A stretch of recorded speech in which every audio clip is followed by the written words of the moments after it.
Bonjour chers téléspectateurs, bienvenue à l'émission Off Santé. J'espère que vous allez bien. Si ça ne va pas, ça ira, ne vous inquiétez pas. Nous sommes avec notre docteur Dani Motuako. Il va nous parler du diagnostic de la drépanocytose avec notre sujet comment diagnostiquer la drépanocytose. Alors docteur Dani Motuako, parlez-nous un peu du diagnostic de la drépanocytose. Alors nous allons parler du diagnostic de la drépanocytose. Le diagnostic de la drépanocytose, au début, j'aimerais préciser une chose, il faudra que ça se fasse le plus tôt possible, parce que plus tôt est posé le diagnostic, plus tôt commence la prise en charge et mieux sera l'évolution du malade. Le diagnostic se base sur quelques éléments que nous allons citer, quelques tests que nous allons réaliser. Le premier, c'est par rapport au taux d'hémoglobine. Donc, on va faire ce qu'on appelle l'hémogramme. Nous allons doser l'hémoglobine, qui est une protéine contenue dans le globule rouge. Généralement, chez les drépanocytaires hétérozygotes, le taux d'hémoglobine varie entre 8 et 12 grammes par décilitre. Et chez les drépanocytaires homozygotes, il varie entre 6 et 10 grammes par décilitre. Nous allons le doser. Après l'avoir dosé, nous allons doser le taux des réticulocytes, qui sont des globules rouges immatures.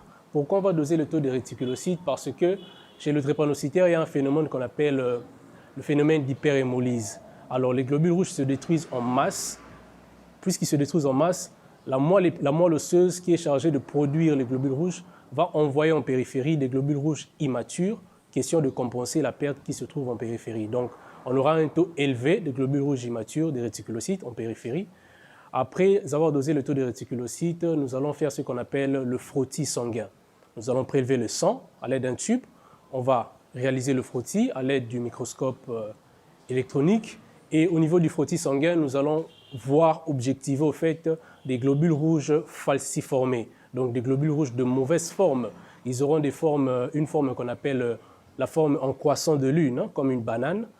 Et on les appelle en ce moment-là des drépanocytes, d'où le nom même de la maladie, la drépanocytose.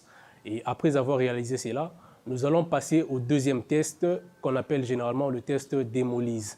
Pourquoi le bilan d'hémolyse plutôt?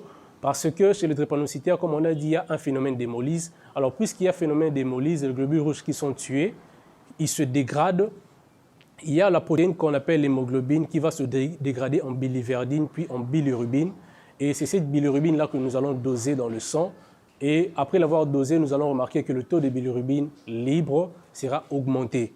Donc, chez une personne drépanocytaire, lorsqu'on fait le bilan d'hémolyse, une fois qu'on voit que le taux de bilirubine libre est augmenté, nous pouvons conclure à une drépanocytose comme test de présomption, comme diagnostic de présomption.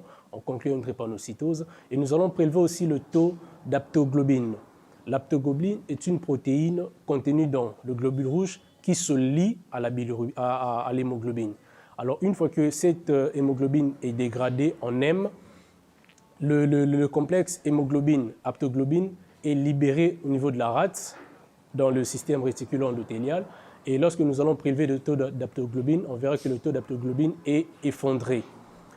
Le troisième test que nous allons faire pour poser le diagnostic de présomption, c'est ce qu'on appelle le test de falciformation ou le test d'Emel.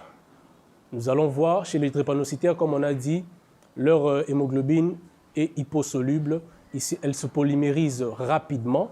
Et lorsque nous allons réaliser le test de falciformation, nous allons mettre le sang qu'on a prélevé au contact d'une substance qu'on appelle le métabisulfite. Alors, soit on fait ça, soit on peut créer artificiellement une atmosphère pauvre en oxygène pour voir comment est-ce que les globules rouges vont se comporter dans un milieu hypoxique. Généralement, chez les drépanocytaires, lorsque l'oxygène manque, les globules rouges se déforment. Et si nous voyons cela, nous pouvons conclure à une drépanocytose de façon subjective. Et le dernier, pour poser le diagnostic de présomption, c'est le test d'Ethanol-XD. C'est un test très peu sensible, on l'utilise très rarement. Après avoir fait cela, nous rappelons que les 4 tests que nous avons cités, c'est juste pour poser un diagnostic de présomption. Ce n'est pas pour un diagnostic de certitude. Alors, pour poser un diagnostic de certitude, nous avons 3 différents tests que nous faisons en biologie. Le premier et le plus courant, ce qu'on utilise le plus souvent, c'est le test d'électrophorèse de l'hémoglobine.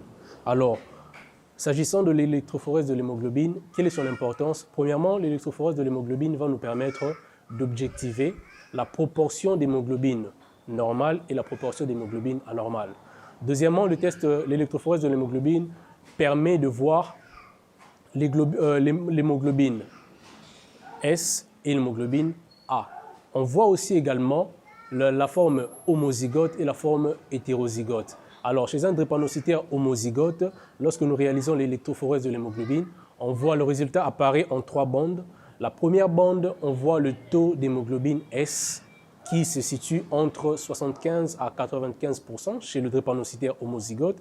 Et chez le drépanocytaire hétérozygote, ça se situe c'est généralement en dessous de 30%. La deuxième bande, c'est le taux d'hémoglobine A, hémoglobine normale. Chez le drépanocytaire hétérozygote, ça se situe entre 50 et 60%. Chez le drépanocytaire homozygote, généralement, c'est entre 2 et 4%. Et en dernier lieu, la dernière bande, c'est la bande concernant l'hémoglobine fœtale. Chez le drépanocytaire homozygote, généralement, c'est 1% seulement. Et chez le drépanocytaire hétérozygote, c'est entre 5 et 10%. Après l'électrophorèse de l'hémoglobine, c'est le test qu'on appelle l'isofocalisation électrique. C'est le test le plus recommandé chez les nouveau-nés, lorsque l'enfant naît. En tout cas, c'est très sensible et c'est beaucoup plus fiable. Mais le seul inconvénient, c'est que ce test est un peu coûteux et c'est ce qui fait qu'on l'utilise un peu plus rarement. Et en dernier lieu, comme pour poser le diagnostic de certitude, c'est ce qu'on appelle la PCR, la réaction de polymérase en chaîne. C'est un test purement génétique où on voit comment est-ce que se comporte le gène transmis par les parents, le gène le chromosome qui porte le gène malade, donc le gène S. On voit comment est-ce qu'il se comporte au niveau de la PCR. Voilà. Merci beaucoup, docteur Dani Motoako. Alors, docteur, dites-nous un peu, y a-t-il d'autres examens qu'on peut faire en dehors de ce que vous avez dit? Alors, après avoir conclu que la personne est drépanocytaire, nous allons faire ce qu'on appelle les examens complémentaires qui vont nous permettre de voir au fait comment est-ce que chaque système du corps réagit vis-à-vis de ce déficit qu'entraîne la drépanocytose.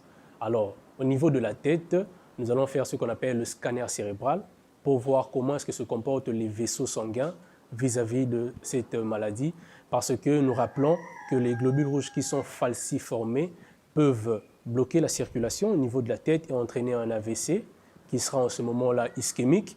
Et on peut aller encore plus loin, le vaisseau peut même se rupturer et entraîner un AVC hémorragique.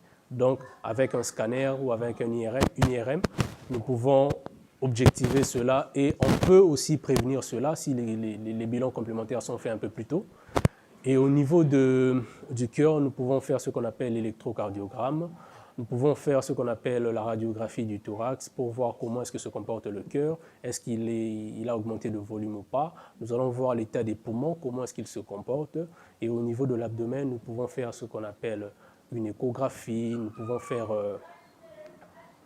au niveau une échographie prostatique, une échographie abdominale pour voir comment est-ce que se comporte la prostate, pour voir comment est-ce que se comporte la vessie, pour voir comment est-ce que se comportent les intestins, pour voir comment est-ce que se comporte le foie. Nous pouvons doser certaines enzymes du foie, telles que les transaminases, pour voir comment est-ce qu'elles se comportent vis-à-vis de la maladie. Et voilà, c'est tout en ce qui concerne les bilans complémentaires. Merci beaucoup, docteur Dani Motoako, pour votre intervention. Alors, avez-vous un conseil ou un mot de la fin pour les gens qui nous suivent en ce moment? Alors, comme mot de la fin, nous allons dire qu'il serait mieux de diagnostiquer la maladie plus tôt. Plus tôt, comme je l'ai dit au début, plus tôt la maladie est diagnostiquée, plus tôt commence la prise en charge et mieux sera l'évolution des malades. Lorsque la maladie n'est pas diagnostiquée un peu plus tôt et qu'elle est diagnostiquée plus tard, l'enfant fera des crises très graves.